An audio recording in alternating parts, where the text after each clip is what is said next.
कबीरदास जी के जीवन का एक प्रसंग है। संत कबीर अपनी रोजी रोटी चलाने के लिए कपड़े बुना करते थे। एक बार दोपहर के समय जब कबीरदास जी कपड़े बुनने में लीन थे, तभी उनके द्वार पर एक भिखारी आया। भिखारी बड़ा ही भूखा प्यासा मालूम होता था। भिखारी को देखकर कबीरदास जी को बड़ी दया आई और उन्होंने उसे ठंडा पानी पिलाया। भिखारी कई दिन से भूखा था, इसलिए उसने कबीर जी से कुछ खाने को मांगा। उस समय कबीरदास जी के पास खाने की कोई सामग्री नहीं थी। कुछ सोचकर कबीरदास जी ने कहा कि मित्र, मेरे पास तुमको खिलाने को भोजन तो नहीं है, तुम मेरा ये ऊन का गोला ले जाओ और इसे बेचकर अपने लिए भोजन का इंतजाम कर लेना। भिखारी ऊन का गोला लेकर चला गया। रास्ते में उसे एक तालाब दिखा। भिखारी ने ऊन का गोला निकालकर उसका एक जाल बनाया और तालाब से मछली पकड़ने की कोशिश करने लगा। संजोग से उस तालाब में काफी सारी मछलियां थी, अतः उसके जाल में कई मछलियां फंस गई।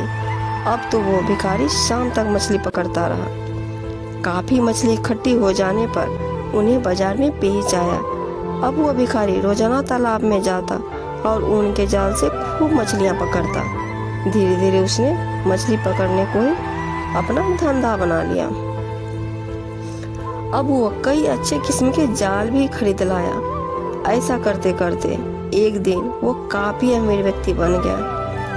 एक दिन उस भिखारी ने सोचा कि क्यों ना संत कबीर से मिलने जाया जाए और उनका धन्यवाद दिया जाए, क्योंकि आज मैं उन्हीं की वजह से अमीर बन पाया हूँ। जब वह भिखारी कबीरदास जी के पास गया तो अपने साथ सोने, चांदी और रत्न लेकर आया। सभी सोना, चांदी और रत्न उसने कबीर जी के चरणों में लाकर रख दिए, लेकिन संत कबीर उस भिखारी को पहचान न पाए। तब उस भिखारी ने सारी पुरानी बात याद दिलाई कि आपके ऊन के गोले की वजह से मैं आज इतना अमीर हो पाया। उसकी पूरी बात सुनकर संत कबीर बड़े दुखी हुए और बोले कि तुमने इतनी सारी मछलियों से उनका जीवन छीनकर पाप किया है, और क्योंकि ये सब मेरे कारण हुआ है, इसलिए तुम्हारे आधे पाप का भागीदार मैं भी बन गया हूँ। संत कबीर से उस भिखारी द्वारा दिया गया सोना, चांदी और रत्न वापस लौटा दिया और उस भिखारी को भी पुण्य कर्म करके पश्चाताप करने का उपदेश दिया।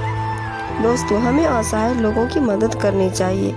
दान करना सबसे बड़ा पुण्य है, लेकिन यह पुण्य तभी मान्य है जब आपका दान अच्छे कामों में इस्तेमाल हो।